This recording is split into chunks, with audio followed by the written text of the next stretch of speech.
भारत जैसा युद्ध होता ही नहीं मैया। तुम्हारी इस भूल के कारण इतना बड़ा अनर्थ हुआ।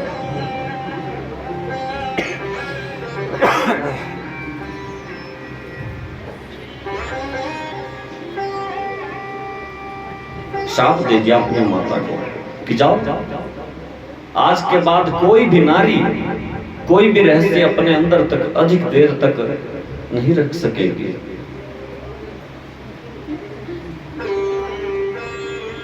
सत्राजीत ने गलती कर दी, पत्नी को बोल दिया कि बात बताना मत किसी को।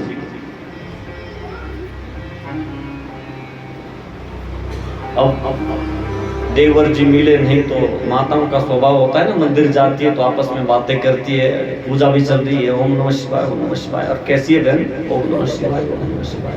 मैं ठीक हूँ। तेरी सास अभी जिंदी है कि मरी है? ओम नमः शिवाय। देख बहन बुरा मत मानियो, तेरी जो ननद है ना वो बड़ी चुगलखोर है, बड़ी तेज है। ओम नमः शिवाय। देख मैंने तो तुमको वैसे ही कह दी, तू बता मत दियो उनको ओम नमः शिवाय ओम नमः शिवाय।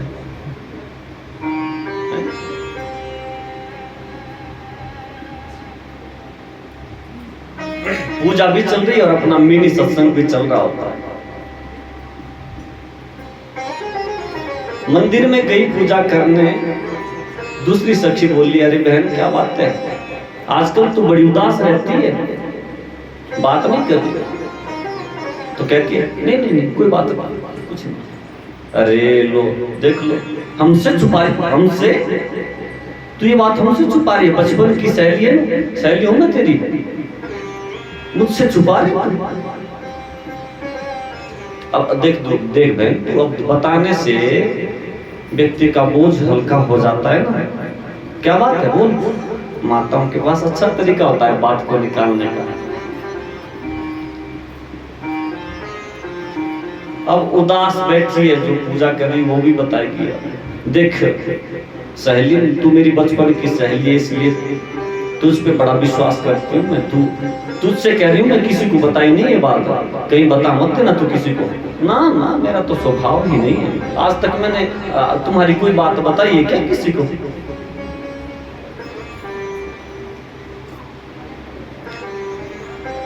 देखो मेरा जो देवर है ना, 3 दिन हो गए लेकिन अभी तक लापता है, मिला नहीं। और एक दिन कृष्ण मेरे पति से मणि मांग रहा था, मेरे पति ने मना कर दी। अब उसने जो है मेरे देवर को ही मार दिया। अब तो महाराज, अरे इतनी बड़ी बात सही बोली। मुझे तो पहले से ही शक था कि ये माखन चोर ही नहीं है, माखन ही नहीं चुराता। चोर नाम तुमने सुना था इसका पहले से ही, माखन चोर, चित्त चोर है? लेकिन अब वो मणि चुराने लग गया है? राम राम राम राम। बंधु देखो, बात को चौराहे तक पहुंचने में देर नहीं लगी थी। उसने अपने सखी से कह दिया, दूसरी सखी, देख बहन तू मत बता मत दियो किसी को। उसने बड़े विश्वास से मुझको ये बात कही है, तू मेरी खास सहेली है इसलिए तुझको बता रही हूँ। अरे ये जो कृष्ण है ना द्वारिकाधीश, इसने वो हमारी सहेली उसके देवर को मार दिया, समय तक मणि ले ली उससे। और बात वैसे पहुंचते पहुंचते चौराहे तक पहुंचते कृष्ण के कानों तक पहुंच गई। भगवान बोले अरे लिया दिया कछु नहीं, खामई खा कलंक भोगना पड़ रहा है। गए गर्गाचार्य के पास, गुरुजी जन्म पत्रिका देखो, ये कलंक क्यों लगा मुझे? गर्गाचार्य बोले आपने चौथ का चंदा देख लिया, भादों के महीने में कृष्ण पक्ष में जो चतुर्थी तिथि आती है ना, उसको चौथ का चंदा बोलते हैं। उसको देख ले तो कलंक लग जाता है। द्वारिकाधीश चले अपने सैनिकों के साथ लेकर के कि जब तक मणि नहीं मिलूंगी द्वारिका नहीं लौटूंगा, निश्चय कर लिया।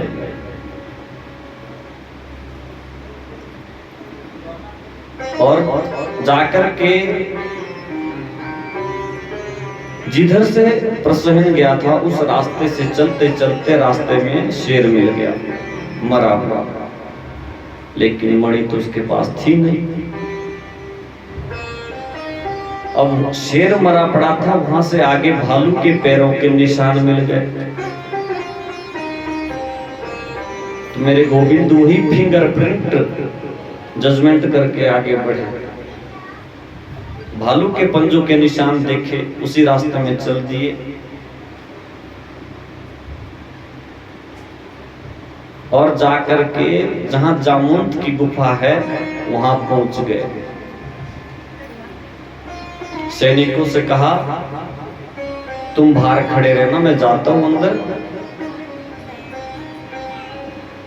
और यदि मैं 3 दिन तक बाहर ना आऊं तो तुम यहां से द्वारिका चले जाना।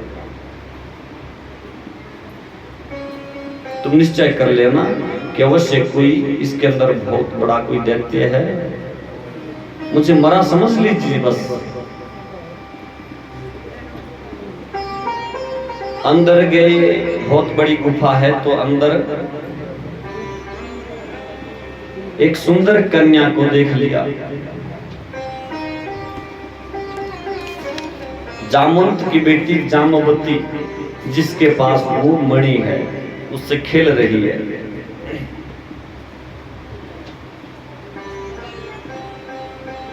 अब भगवान को मणि तो मिल गई, लेकिन जैसे जामवंत ने कन्हैया को देखा तो चिल्ला उठी जोर से, अरे ये कौन आ गया हमारे घर में आज। तो जामवंत जी बाहर निकले, अरे कौन हो तू? बोले ये बाद में बताऊंगा, पहले मणि दो। बोले मणि हम क्यों दे, हमने मेहनत से कमाई है भैया, ऐसे कैसे दे दे मणि? नहीं दी तो महाराज। कन्हैया बोले कि देखो मणि तो हम लेकर के ही जाएंगे। जामवंत बोले तुम लेकर के जाएंगे, इसके लिए तो तुम्हें मुझसे युद्ध करना पड़ेगा, बस करके जाओगे तब तो मणि लेकर के जाओगे ना।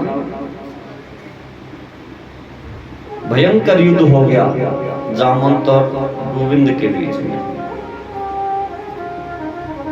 17 दिन हो गए, जामवंत मेरे गोविंद से 17 दिन तक लड़ा, और 18वें दिन जामवंत की नस नस ढीली हो गई, हाथ जोड़ लिए, चरणों में गिर पड़ा, बस बस बस बस प्रभु मैं पहचान गया, आप ही मेरे राम हो। बोले कौन से राम? मैं राम नहीं श्याम हूं। बोले राम हो या श्याम हो, लेकिन मेरे तो आप राम ही है।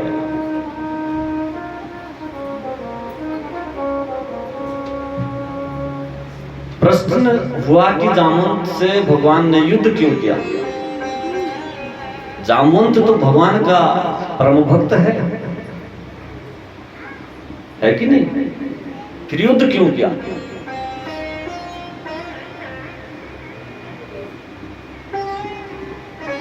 लंका पर विजय पाने के बाद राम जी जब अवध पधारे, सब बांधवों से कहा कि तुमने मेरी बड़ी सहायता की है, मैं कुछ देना चाहता हूं तुम सबको। किसी ने कुछ मांगा, किसी ने कुछ मांगा, लेकिन बारी जब जामवंत की आई, जानते हो क्या बोले? बोले मेरे प्रभु, लंका में जब हम लोग युद्ध कर रहे थे ना, तो मुझे कोई मेरी बराबर का कोई योद्धा नहीं मिला जिससे मैं युद्ध कर पाऊं। हाँ एक था। बोले कौन? बोले रावण। बोले तो फिर उससे क्यों नहीं लड़े? बोले प्रभु उससे मैं लड़ता तो निश्चित ही मैं उसको मार देता, मैं रावण को मार देता, फिर आप किसको मारते हैं? आपके लिए भी तो बचना चाहिए था ना कुछ। तो मुझे लगता है कि अभी तक भी मेरे बराबर का कोई योद्धा नहीं है जो मुझसे टक्कर ले सके। सिर्फ एक ही योद्धा हो सकता है जिसने रावण को मारा, वो आप हो। मैं चाहता हूं कि आप मुझसे युद्ध करें। राम जी बोले अरे आप कैसी बात करते हो, मैं तुम्हें बड़ा आदर देता हूँ, पिता तुल्य मैं आपकी कद्र करता हूँ, मैं युद्ध कैसे कर सकता हूँ? और वैसे भी दूसरी परिस्थिति देखें तो तुम मेरे भक्त कहलाते हो, तो और भक्त और वत्सल में कैसे युद्ध हो सकता है?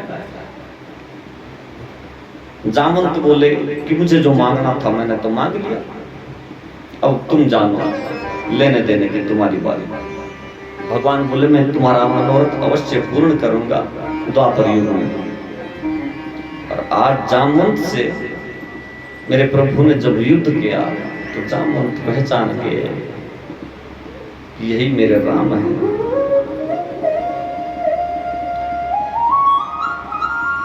जामवंत जी बोले कि कन्हैया अब आपको मणि को लेकर के जब जाओगे ना तो मेरी बेटी उदास हो जाएगी, ये इससे अब बड़ा प्रेम करती है, इसलिए अब मेरी बेटी को भी आप ही स्वीकार करें। भगवान ने जामवंती को स्वीकार किया और दूसरा विवाह लेकर के घर लेकर के आ गया।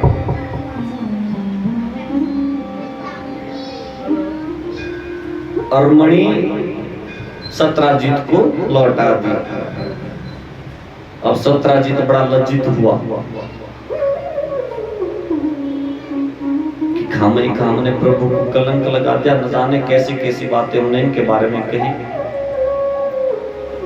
सत्राजित ने भी क्षमा मांगी और कहा प्रभु मेरी छोटी सी कन्या है, मैं आपको प्रदान करना चाहता हूँ, इसे आप स्वीकार कर लें, ये मणि भी रखो और कन्या भी रखो मेरी।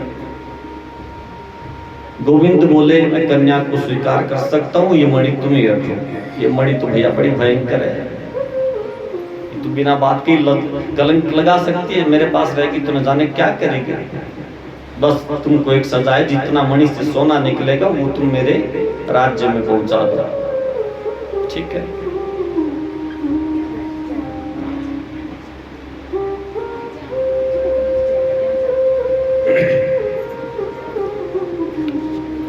सुखदेव जी कहते हैं परीक्षित ये तीसरा विवाह हुआ मेरे गोविंद का।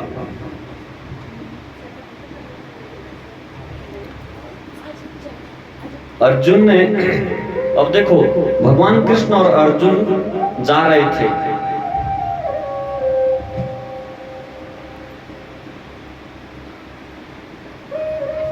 तो यमुना किनारे एक कन्या नारी को देखा जो परम सुंदरी है, बैठी थी एकदम समाधि में। पूछा देवी कौन हो तुम?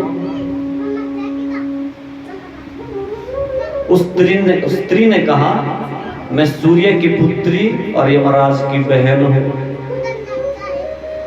नाम है कालिंदी, यानी कि यमुना महारानी। कालिंदी का दूसरा, यमुना का दूसरा नाम है कालिंदी, सूर्य की पुत्री और यमराज की बहन।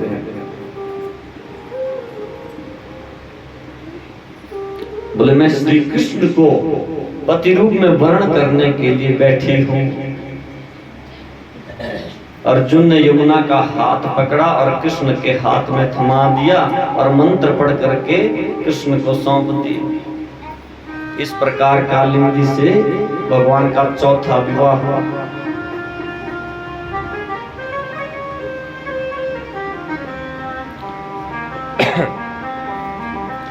बिंद और अरविंद नाम के राजा, उनकी बहन है मित्रविंदा। भगवान का उनसे विवाह हुआ। ये हुआ भगवान का कौन सा विवाह हुआ? अब गिनते रहना आपने। अब दोनों बातें तो मुझसे भी नहीं हो पाएगी, कथा भी कहूंगा और विवाह भी गिनता रहूंगा। कौन से नंबर का विवाह हुआ? 5वें नंबर का मित्रविंदा से हुआ। नग्नजीत नाम के राजा है, बहुत बड़े बड़े बैल है, और कहा कि जो कोई भी इन बैलों को एक साथ इनके नाक में रस्सी डाल देगा उसके साथ अपनी बेटी का विवाह कर दूंगा। भगवान ने एक साथ ये करके दिखाया और अपनी जो पुत्री है जिसका नाम है सत्या, भगवान कृष्ण को सौंप दी। ये भगवान का छठा विवाह हुआ। 7वां विवाह भद्रा से हुआ, 8वां विवाह लक्ष्मणा से हुआ। अब एक बहुत बड़ा पराक्रमी राजा है, नाम है भौमासुर, जिसने 16,100 राजकन्याओं को अपने कारागार में बंद किया हुआ है और संकल्प लिया है कि जब 20,000 हो जाएगी तो एक साथ सबके साथ विवाह करूंगा।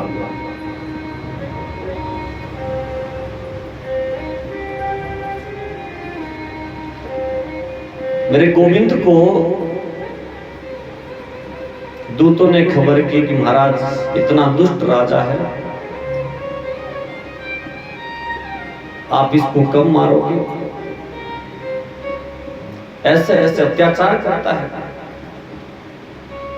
लेकिन अब कैसे मारे भौमासुर को? भूमि का ही पुत्र है साक्षात, और भूमि में न सत्यभामा, और सत्यभामा को वचन दे चुके हैं कि जब तक तुम स्वयं ना कहोगे तब तक तुम्हारे पुत्र को मैं नहीं मारूंगा।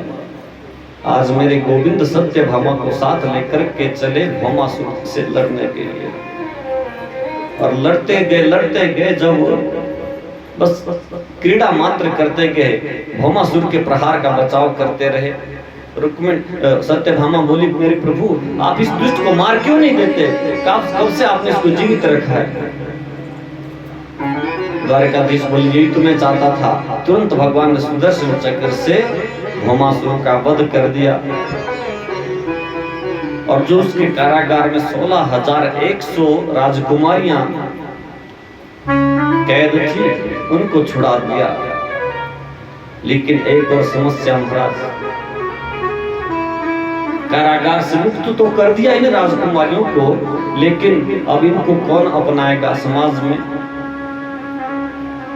एक राजा की कारागार में बंद है तो हीन भावनाओं से समाज इनको देखेगा। तो मेरे गोविंद ने कहा, देवियों यदि तुमको बुरा ना लगे, तुमको कोई आपत्ति ना हो, तो आप मेरे साथ चलिए, मैं आपको स्वीकार करता हूं। और मेरे गोविंद ने 16,100 उन राजकन्याओं को स्वीकार किया।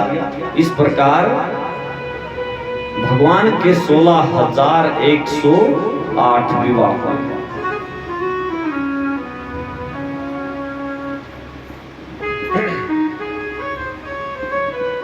अब देखो ना, मैंने पहले दिन भी बताया था ना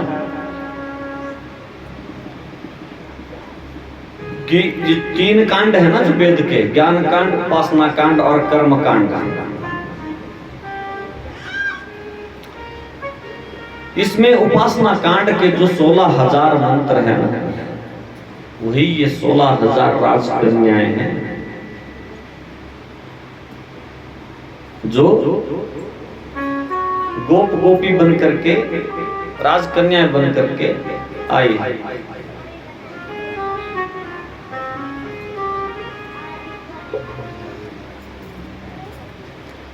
क्योंकि मेरे गोविंद प्रकृति से परे है, प्रकृति परमात्मा के वश में नहीं है, तो परमात्मा प्रकृति के वश में नहीं है, अपितु प्रकृति परमात्मा के वश में है। तो ये जो 8 महारानियां हैं गोविंद की, ये ही अष्ट प्रकृति है।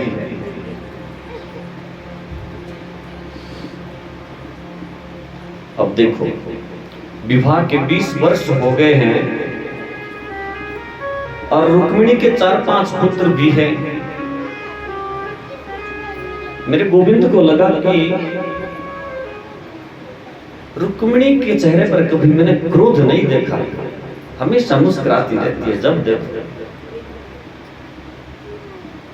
अन्य जो पत्नियां हैं कभी ना कभी कोई रूठती है। अच्छा एक बात बताएं, कृष्ण पत्नियों में जो सबसे ज्यादा रूठती है वो है सत्यभामा। उनके मनाने के लिए उनके वो भवन का निर्माण अलग से किया है। होते थे पहले राजाओं महाराजाओं के, रानियों के लिए कोप भवन बना होता था, रानियां रूठती तो राजा मनाते थे। सत्यभामा तो रूठती रहती है, क्योंकि स्वाभाविक है जिसके मायके से प्रतिदिन 2 क्विंटल सोना आ जाता हो ना, तो भला वो माता कैसे अपना धौंस न जमाएगी? आधा राज्य चलता है भैया। लेकिन रुक्मिणी कभी रुष्ट नहीं होती है, कभी रूठती नहीं है, और चेहरे पर कभी तनाव, चिंता या क्रोध जैसी तो कोई चीज ही नहीं है। गोविंद ने सोचा आज थोड़ा कौतुक कर लेते हैं।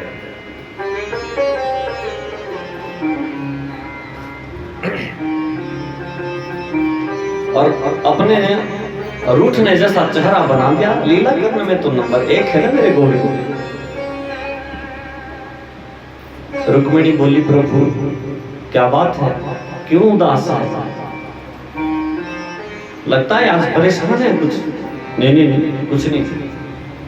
कहिए ना प्रभु, क्या कोई मुझसे कोई गलती हो गई है? कृष्ण बोले, गलती? एक गलती हो तब तो बताएं। गलती पर गलती, गलती पर गलती पर गलती करती जाती हो देवी, तुम कहती हो गलती।